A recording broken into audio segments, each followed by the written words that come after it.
Hi, this is Superintendent of Schools Jim Yancey. I just wanted to bring you some information about our two 1/2 mil referendum votes that are taking place on August 14th. I'm going to run through a little slide presentation that we've got, and you can also pull it up online and go back and review it if you'd like to do that. And it's entitled Better Schools for a Better Future. Our school board felt like they wanted to put in front of the voters the opportunity to raise some additional money through the 1/2 mil rates in operational expenses and in capital expenses. And so those dollars will be covered here, those referendums will be covered here in this short presentation. The approval of, as you can see on this slide, the approval of the ad valorem 1/2 mil tax for operational expenses will actually be, is actually the wording that's listed on the slide that you can see. It says, shall the Marion County School District's ad valorem millage be increased by a total of 1/2 mil, with no portion of this millage used for salary increases beginning July 1, 2012 and ending June 30, 2016. That's a period of 4 years.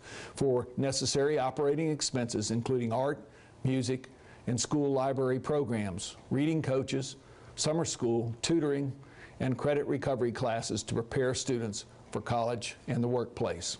So that gives you the basic wording, and you would either vote yes or no on that on August 14th. On the next slide, what does it mean? Simply means what would happen if you voted no on these operational millages. First of all, we believe that graduation rates would fall. The programs that we've listed have proven to improve graduation rates to the current level of 86% of our students graduating, and it's really been going up lately by focusing on remediation for those kids, either through before and after school programs as well as summer school. Also, another affected area would be the difference between not replacing elementary certified art and music teachers and continuing our current programs.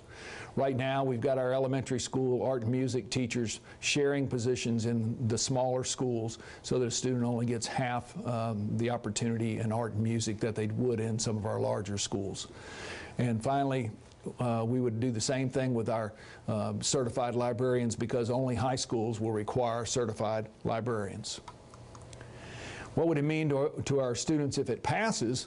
Is simply all schools would have a reading coach. As you know, the reading is one of our most difficult areas for our students to pass on the FCAT. It's required for graduation. We feel like that's the foundation for all the other things that our kids do in their academic classes. All students would have access to summer school and tutoring outside of the school day. We mentioned that earlier. And all struggling students would have access to credit recovery classes. So if they failed a class during the school year, they can actually go to summer school, repeat the course, and make up that credit so they can graduate on time and keep our graduation rates up. And more students will be prepared for college and achieving at grade level simply because they have those opportunities to make up any credits and even advance in some cases. Now I'd like for you to take a few minutes, if you don't mind, and watch something from NBC Nightly News with Brian Williams. It's a video clip talking about summer learning and a key point in why students need additional work in order to catch up and stay ahead of their peers. Let's look at two children, one from a middle-income family, the other from one of the millions of low-income American families. As the two kids head off to kindergarten, look what happens. The middle-income child starts out with a 6-month lead. The low-income child is already falling behind because of a lack of access to early reading and preschool education. During their year in kindergarten, in the same school and classroom, the two children will learn at about the same rate, so we'll move them both forward 9 months. But look what happens in that first summer between kindergarten and first grade. Our middle-income child moves ahead about a month in reading because learning of one kind or another continues over the summer. The low-income child falls back about 2 months. So when school begins again, when they go back for first grade, the gap between them has already widened. During first grade, again, they move ahead at about the same rate, another 9 months. That next summer, the activities and lifestyle of the middle-income family keep that child moving forward, but the low-income child has fewer opportunities to reinforce good habits like reading, and that child falls farther behind.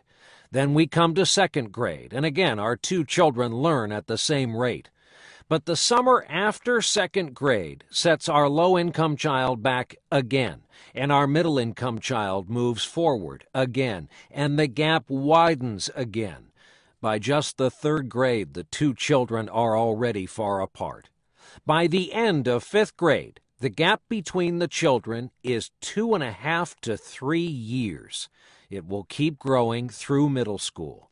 So you see, without addressing what's happening during the summer, it is impossible to ever catch up. It's impossible to close the gap. No matter how much high-quality learning goes on from September to June, every year the gap widens. After watching that excellent video, I hope you understand the importance of why we need additional work for some students and why they need summer school and additional classes before and after school so that they can maintain their growth during the school year.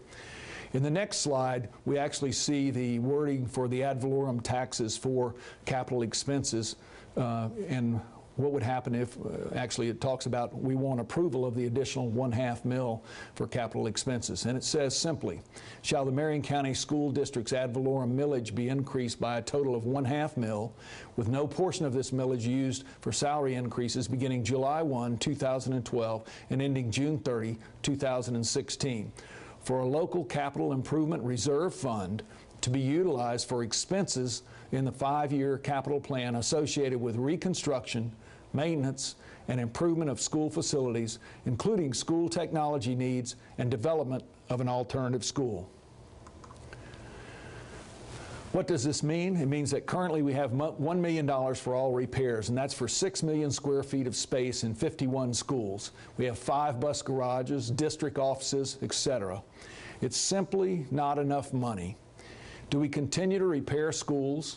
$313 million is the estimated need over the next 5 years for our schools, for improvement, for maintenance, for construction, reconstruction, and renovations, a lot of which is HVAC, air conditioning as you know it.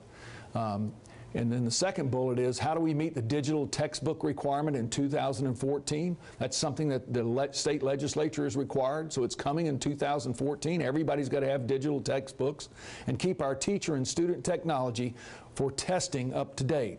As you may or may not know, we currently have end-of-course exams in high school and even all the way down into middle school that have to be taken on computer. They're not taken with pen and pencil anymore, or pencil and paper. And how can we provide the most appropriate services for our most at-risk students? As you know, right now we outsource a lot of our, especially with our ESE students that have habitual problems, we outsource that, and we're just looking for a way to make it a better situation for those students. They are the most at risk. They are the ones that are going to fail and drop out of school, and if we can save some of those kids, that's what we're trying to do by having some additional funding there. The operational $1/2 mil, we're back to the operational money now, the $1/2 mil for operational expenses will provide certified teachers for every school for art, music, and library programs. It will provide a reading coach at every school because reading is our most difficult subject area for students to pass on a regular basis. And it will allow more students to graduate on time by providing summer school, tutoring, and credit recovery classes. And it will prepare more students for college and the workplace. The capital $1/2 mil will replace money that's no longer state provided. We talked earlier about only having $1 million for maintenance, and that's because the state's no longer providing the kind of money that they used to, and especially for construction and other renovations. It will help maintain our buildings. It'll replace 12 roofs and 7 HVAC school systems, which simply means heating and air conditioning systems in 7 of our schools. And it will begin meeting the mandatory 21st century technology needs for the digital textbooks, which comes about, as we said earlier, in 2014. Next bullet, we continue building technology for online testing, which is increasing each year. Each year they add another subject or 2 that we have to do online testing for, and it requires us to have more technology, and I'm sure the technology will continue to be upgraded as we move forward. And finally, operate an alternative school for our most at-risk students. We mentioned that earlier. There are some indisputable needs that really are part of the information you need to be aware of. First of all, we have aging facilities with no state revenue for capital expenses. There will be absolutely no state revenue for capital expenses next year. Aging computers and technology are in need of upgrades. Summer school tutoring and grade level advancement opportunities need to be available for our students in order for them to achieve at the level we think they should and be ready for the workplace, ready for college, and graduate on time. We need the reading coaches. We've already mentioned that 3 times, I think, and the reading coaches are needed, again, because it's the most difficult area for our students to pass on a regular basis. And finally, an alternative school to save our children's future. Some of the millage facts to provide a safe learning environment for the next generation: it requires voter approval. We've got to have voter approval in order to move forward. For a house valued at $125,000 with homestead exemption, it would cost about $10 a month for both millage increases. So if you voted for both, it would be about $10 a month. About $125 annually total for both of them. And it would earn us, or bring to us, the school system, about $14 million annually when you combine both of those. About $7 million each, a total of $14 million. You get to decide this important question. Are you happy with where our schools are now? Or do you want even better schools for our kids? We believe we can, by providing this little amount of millage increase, that we can provide better schools for your children and for their future. And here's how you can help. You can, obviously, first of all, you need to register to vote. We hope you'll do that online. You can do it by July 16th. That would be a big deal. And obviously, the first thing we need for you to do in order to be able to help us out, or to voice your opposition to it one way or the other. You can also raise funds for the campaign if you're inclined to do so, because that's a positive move if you support it. You can encourage others to support your position, whether it's yes or no on the ballot, whether you want it approved or not. And you can endorse it publicly if you're in favor of the referendum, and certainly you can oppose it if you're not in favor of the referendum. You can do those things as well. We hope the main thing you'll do is inform your family, friends, co-workers, anybody that you can think of that's a registered voter, and hope to get them out and vote on August 14th. And that is the key thing. We've got a lot of important races on August 14th, but nothing is more important to our kids than this voter millage. And now we're going to finish up by just answering a couple of questions that we have in front of us. What will happen with shared art, music, and media positions if the referendum passes? We have those shared positions in our schools for a cost savings because we simply can't afford to fill all those positions right now. We've got a lot of other positions that aren't filled as well. And what we've done with art, music, and the media services is we've let through attrition. If people leave, we haven't filled those positions, and we've continued to share. What will happen if with those shared positions, if it passes, as soon as we start receiving money and are able to move forward, and as quickly as the budget will allow us, we'll start putting those units back in place. But certainly by the time January gets here of 2013, we ought to have those positions back in place. It won't happen as fast as a lot of people would like unless we're sure the budget's in good shape, but we'll move as quickly as we can in that direction. If schools gain teaching units, will those positions be filled by certified subs, or can we hire teachers who will receive salary benefits? As you know, early in the year, we always monitor really closely where the additional units are needed. And so the first thing we do on the 10-day count is transfer units from schools that have declining enrollment to those that have inclining or increased enrollment. And so we'll move those teachers. Some of them may be certified, some of them may be certified subs, some of them may be certified teachers. The way we're balancing the budget this year so far has been on the backs of certified substitute teachers who don't get benefits, and until the budget situation improves, that's what we'll have to continue to do. So we don't anticipate that immediately we'll be able to move into the area of hiring fully certified teachers, but the first areas we know for sure we'll get them are art, music, and the media center. What will happen if the referendum doesn't pass? Don't you always find the money you need? That's a continual question about us finding money. The newspapers made it very clear that we tend to find money. We really don't. We budget money, and we simply, in January or February, March at the latest, we stop spending money in our schools. We just won't allow them to spend any more money unless it's an absolute emergency, and that money builds up and is what we call fund balance and carries over to the next year. There are, unfortunately, a lot of outstanding purchase orders that are open. For instance, in gasoline, diesel fuel, for instance, a lot of those areas carry over, and we don't know exactly what we're going to spend in those areas until we get to June, the beginning of June, when we end the school year. And so for that reason, we don't know. It takes about a month for those areas to close out. So that's why it always seems like we're behind the 8 ball or finding money, when in reality we're not. The reason there's extra money is simply because we haven't spent the money. We choose not to spend it. We shut down all the expenditures this year. We shut it down at the end of January as quickly as possible, and so it just seems like there's money left over. It's not found money whatsoever, and quite frankly, we think this year we've tried to analyze that a lot better, and we're hoping that in the future with a new business package we'll be able to make better projections each and every year and each and every month. Right now we operate about 6 weeks behind schedule. Between whatever date it is, it takes you about 6 weeks to determine exactly how much money you've spent up till that time. So that's really just a misnomer. We don't find money. What guarantee do people in Dunellen have that the increased taxes they pay will go to the Dunellen schools? Any of our schools outside of Ocala, I guess, could ask the same question.